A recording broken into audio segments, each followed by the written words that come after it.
Donc oui, tout autour de nous concourt à affaiblir cette dynamique.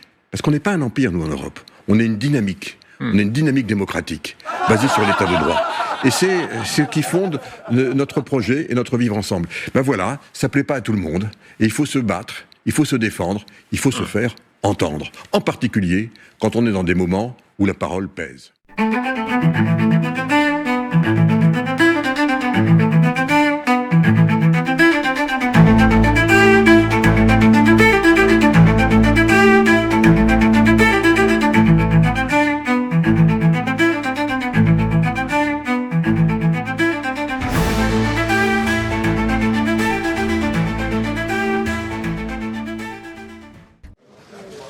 Un accord historique, une première mondiale. L'Union européenne salue sa nouvelle législation sur le numérique.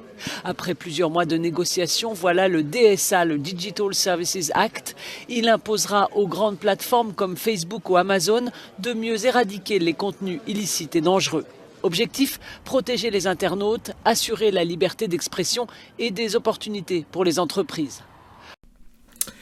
Thierry Breton, vous allez voir, j'ai une succession d'extraits d'émissions qui reprennent tous ces méfaits, je dirais, ces interventions intempestives contre la liberté d'expression. Il veut tout contrôler.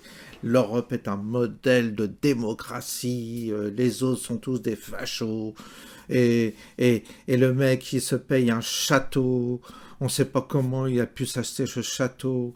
Il a gagné, il a été aux États-Unis, embauché par une entreprise, Rothschild et Co., une branche de Rothschild, la banque Rothschild, comme par hasard.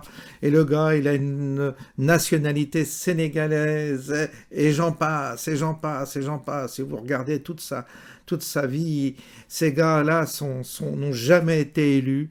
Ils veulent tout diriger, ils sont infiltrés, je ne sais par quel institut occulte, je ne sais pas comment ces gens-là sont arrivés à avoir autant de pouvoir et autant d'influence, mais ce sont les derniers, je dirais, technocrates, les derniers oligarches qui vont bientôt disparaître de la planète parce que ces gens-là, on n'en veut plus. Et c'est vrai que Elon Musk contre Breton, ça va pas tenir. C'est Elon Musk qui va gagner, c'est évident. Il y a une force de frappe tellement énorme que ce gars-là, il va dégager. Et puis il l'a dans le pif, Elon Musk. Il a vu, il a repéré le gars. On sait tout sur lui. Et les services secrets américains vont tout sortir. Vous allez voir. On va en apprendre des vertes et des pas mûres sur le personnage qui va finir par s'engouffrer comme d'autres dans un terrier et on n'en entendra plus parler. Moi, c'est ce que je prévois parce que vraiment... Il y a quelque chose d'absolument rebutant et tous ces petits courtisans médiatiques là, ces journalistes, journaleux qui sont tous des petits gauchistes là à essayer de tirer un petit peu sur la ficelle pour obliger toujours la censure. Ils veulent pas qu'on ouvre notre bouche, ils veulent pas que la droite ouvre sa bouche, ils veulent pas qu'on révèle des choses, ils veulent pas qu'on parle. Donc ils sont prêts à tout, à nous enfermer, à nous cloisonner, à nous diaboliser. Et c'est comme ça tout le temps. Donc c'est vrai que ces gens-là, qu'ils profitent encore du peu de pouvoir qu'ils ont, parce que ça va pas durer. Ça va pas durer parce qu'il y a un tsunami de liberté qui va finir par s'imposer. Tous les gens qu'on a persécutés, ils vont pouvoir s'exprimer, et je vous assure qu'une fois que la parole va être libérée, on va en apprendre, mais des vertes et des pas mûres, sur toute cette mafia qui nous a empoisonnés durant des années. Et on écoute. Thierry Breton était invité à l'émission Questions politiques sur France Inter. France Info, Le Monde, donc émission politique, et on lui a parlé effectivement d'Elon Musk. Et voilà ce qu'il a dit, Thierry Breton, écoutez. Mais ce que je voulais dire pour répondre donc sur Elon Musk, donc j'ai proposé à ces plateformes de procéder avant le mois de septembre, où la loi va devenir de droit, d'aller faire des audits en blanc. Parce qu'à partir du mois de septembre, pour tous celles qui opèrent, je suis en train de créer une équipe qui est une équipe extrêmement performante qui va faire pardon cette expression, des descentes quand elle estimera devoir le faire, parce qu'elle voit qu'il y a des problèmes dans telle ou telle plateforme. Il y a un nouveau shérif dans la ville, c'est vous. Et donc, on va le faire, mais comme mon objectif, c'est quoi? C'est au fond que ces plateformes, évidemment, respectent désormais notre droit européen. Donc je leur ai proposé de faire des audits en blanc, et figurez-vous que Elon Musk a accepté. Donc j'irai faire un audit en blanc. Et donc je serai en capacité de répondre plus précisément à cette question, parce que c'est l'un des points que je regarderai. Ah oui, parce et que ça, ce sera fait avant, évidemment. Mais c'est pas presque un bras d'honneur, ça, de faire ça cette semaine?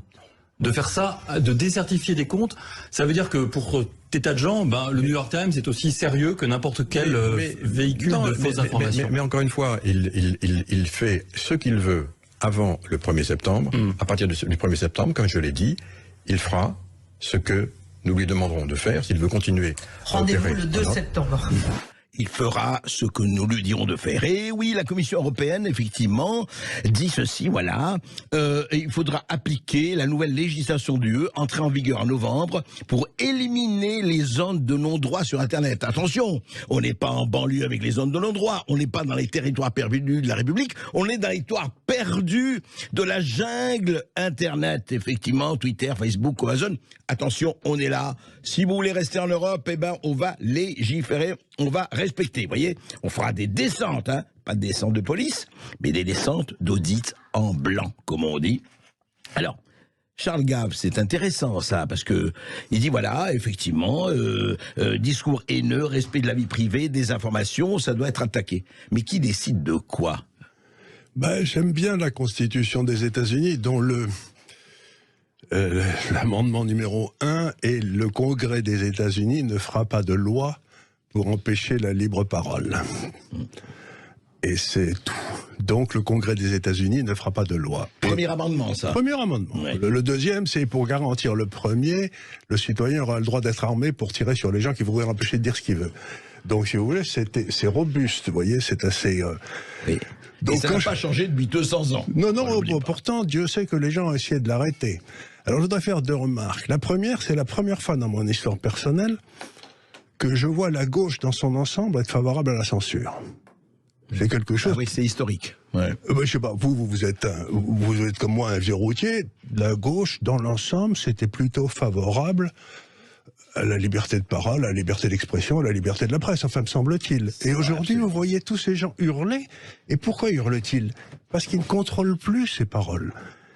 Tant qu'ils étaient... Et comme ils contrôlaient la télévision, ils contrôlaient la radio, ils contrôlaient les maisons de presse, les maisons d'édition, ne parlaient que ceux qui avaient la bonne idée de penser comme les gens de gauche. Mais à partir du moment où ils ne contrôlent plus, ils trouvent ça insupportable. Donc c'est la première des choses que je veux dire, ces gens-là ne sont plus de gauche. Ils ont abandonné l'essentiel de la gauche, qui est le respect de l'autre dans ce qu'il a de différent. Enfin, me semble-t-il, c'est pas... Oui, ça me paraît assez cohérent. Donc la gauche est maintenant devenue un pouvoir totalitaire, ce qui est toujours sa tentation. C'est ce que disait déjà ce brave Revel, la tentation totalitaire.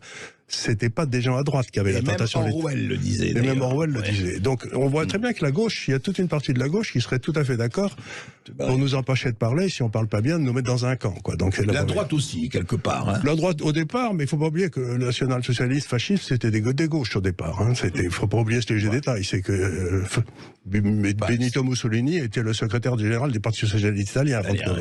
Donc, alors, oui, vous disiez, première chose, ça. Première chose, la gauche a une tentation totalitaire à laquelle elle se livre à fond. Et la deuxième, c'est quand j'étais venu vous voir il y a quelque temps, je vous avais dit que Elon Musk était le nouveau Solzhenitsyn. Je ne sais pas si vous vous souvenez. Oui, tout à fait. Il m'a dit c'est celui qui avait permis à la liberté. Ça avait choqué, mais vous l'aviez expliqué. Je l'avais expliqué. J'avais dit c'est le gars qui permet à la liberté en soulevant le caillou, et en dessous du caillou vous avez plein de cafards et de sales insectes qui d'un seul coup sont éblouis et vous les voyez courir dans tous les sens. Bon, Thierry Breton et Madame, je sais pas quoi, je connais pas son nom. Delphine Ernotte. Présidente de France Télévisions, si vous voulez. Sont les cafards qui sont en train de courir au soleil et qui vont se faire griller parce qu'ils n'ont pas compris ce qui se passe. Ensemble des plateformes, comme vous savez, nous avons mis en place maintenant notre nouvelle loi. Alors, elle va s'appliquer, donc, je le dis parce que c'est très important, c'est vraiment une loi qui va changer fondamentalement le respect des individus en ligne, le respect de nos vies privées, l'interdiction de tout ce qui est les fake news. Là, on va enfin commencer à les contrôler, donc profitez-en encore pendant quelques temps, il y en a beaucoup qui le font parce qu'on va les rattraper. Et tout ça va fonctionner donc pour les plateformes dites systémiques. Donc je vais annoncer cette semaine Qui sont ces plateformes systémiques? Je ne peux pas encore vous le dire, je suis obligé de tenir un calendrier. Non, je suis obligé de vous dire. Je peux vous dire qu'il y en a entre 19 et 25. Voilà. Ah, quand même. Voilà. Donc, on est en train de finaliser tout cela. Donc, c'est des plateformes systémiques, ce sont celles qui ont plus de 45 millions d'utilisateurs sur le continent européen. Pourquoi 45 millions? Ça représente à peu près 10% des utilisateurs. Donc on estime qu'à partir du moment où vous touchez 10%, vous êtes une plateforme systémique. Je vous laisse imaginer qui peut en être ou pas. Vous allez avoir sans doute des surprises. Beaucoup d'Américains. Peut-être que celui dont on parle, il sera. En tout état de cause, j'ai proposé à ces plateformes de faire, parce qu'elles ont maintenant, dès qu'on va leur notifier qu'elles sont des plateformes systémiques, elles vont devoir très vite changer radicalement leur fonctionnement, si elles veulent continuer à opérer en Europe, dont je rappelle quand même que c'est le premier marché numérique du monde libre. On est une fois plus demi plus gros que les États-Unis. Oui, il se passera très quoi? concrètement, ça veut dire que on va donc vérifier ce qui se passe dans leurs algorithmes, ce qu'ils vont pousser, combien ils ont de modérateurs, si les modérateurs se font bien dans chacune des langues de l'Union. On sera protégé de quoi, clairement? Pour qu'on comprenne, on va se mettre de l'autre côté. On sera protégé du harcèlement en ligne, on sera protégé des fake news, on sera protégé de beaucoup de choses aujourd'hui dont on se plaint. Je vais pas revenir, mais tout ce qui fait qu'aujourd'hui, dans l'espace informationnel, on a le sentiment qu'on est dans un espace de non-droit, alors qu'on est dans un espace de droit. Bonsoir Nelson Jettel. Bonsoir Alice Darpé. Nous allons parler, Nelson, de ce combat de boxe virtuel qui continue entre Thierry Breton, ancien commissaire européen, et Elon Musk, qu'on ne présente plus évidemment. Des noms d'oiseaux échangés aujourd'hui sur le réseau social de Musk. Oui, et c'est encore monté d'un cran aujourd'hui. L'Américain Musk a traité le Français Thierry Breton de tyran de l'Europe, faisant preuve, je cite, d'une absurdité stupéfiante. Sacrée expression. Le Français lui répondant quelques instants plus tard fake news, avant de lui conseiller de consulter l'intelligence artificielle pour avoir la vraie information. Bref, c'était presque comme une boucle WhatsApp quelques jours avant Noël en famille. La différence, c'est que 15 millions de personnes ont vu ces échanges depuis ce matin. Et ce qui est très intéressant, c'est que le tout est parti d'une interview de Thierry Breton par Apolline de Malherbe. C'était sur RMC. Oui, c'était il y a quelques jours. On va réécouter cette séquence parce que c'est pour cette déclaration que Musk traite Breton de tyran. Attendons ce qui va se passer, et pour l'instant, gardons notre sang-froid et faisons appliquer nos lois en Europe lorsque celles-ci risquent d'être circonvenues et qu'elles peuvent, et si on ne les applique pas, conduire effectivement à des interférences. On l'a fait en Roumanie, il faudra évidemment le faire si c'est nécessaire en Allemagne. On l'a fait en Roumanie. Alors tout d'abord, il faut rappeler ce qui s'est passé en Roumanie. Oui, alors début décembre, l'élection présidentielle roumaine a été annulée après le premier tour, après qu'un candidat pro-russe est arrivé en tête. Il était totalement inconnu quelques mois auparavant. Il s'est fait connaître grâce au réseau social TikTok en seulement quelques semaines. Il s'appelle Călin Georgescu.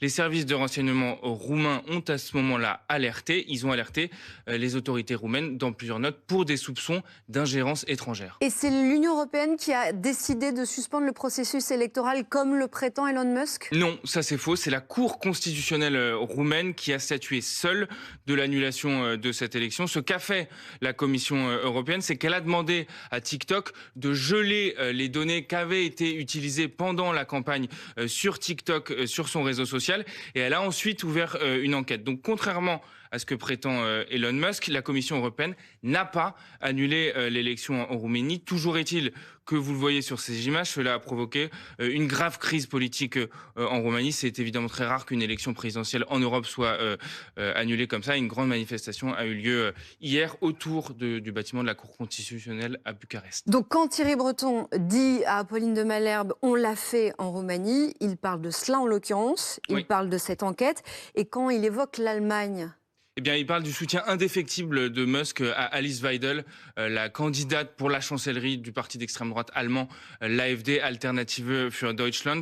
Il la soutient depuis quelques jours et puis il l'a même reçue sur son réseau social lors d'une conversation qui a duré plus d'une heure sur le réseau social X. Ça a beaucoup énervé d'ailleurs les Européens.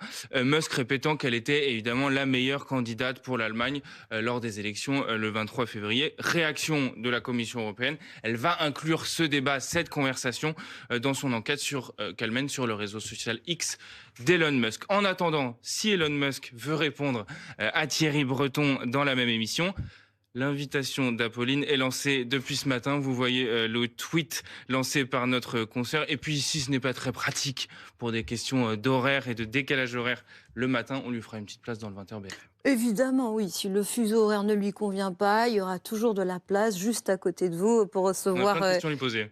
Elon Musk. On a plein de questions à lui poser. Et pour l'instant, gardons notre sang-froid et faisons appliquer nos lois en Europe lorsque celles-ci risquent d'être circonvenues et qu'elles peuvent, et si on ne les applique pas, conduire effectivement à des interférences. On l'a fait en Roumanie, il faudra évidemment le faire si c'est nécessaire en Allemagne. Qui est le patron de Bercy entre 2005 et 2007 au moment où les banques d'affaires, Lazare et Rothschild, Lazare c'est certain en 2005 et Rothschild, d'après notre source dans la foulée, ont été négociés avec l'administration des finances des arrangements fiscaux pour leurs associés gérants. Qui est le ministre de Bercy? Thierry Breton. Ok. Que fait Thierry Breton en mai 2007 à la fin de cette période? Il quitte le gouvernement, il part aux États-Unis et il est recruté par qui? La branche américaine de Rothschild & Co. Donc là, on a quand même un problème. On a contacté Thierry Breton, qui est un commissaire européen. Au début, ses chargés de communication nous ont un peu snobé, puis là, ils ont rappelé, ils sont un peu inquiets. Parce qu'on leur dit, mais alors attendez, le type, il est ministre des Finances, il négocie des arrangements fiscaux pour les associés gérants des banques d'affaires, et 3 mois après, il est recruté à coup de grosses sommes d'argent par la même banque d'affaires. Donc on est à nouveau dans ces problèmes de pantouflage, où on se demande s'il n'est pas en plein conflit d'intérêts, Thierry Breton. Donc si vous voulez, ça fait beaucoup.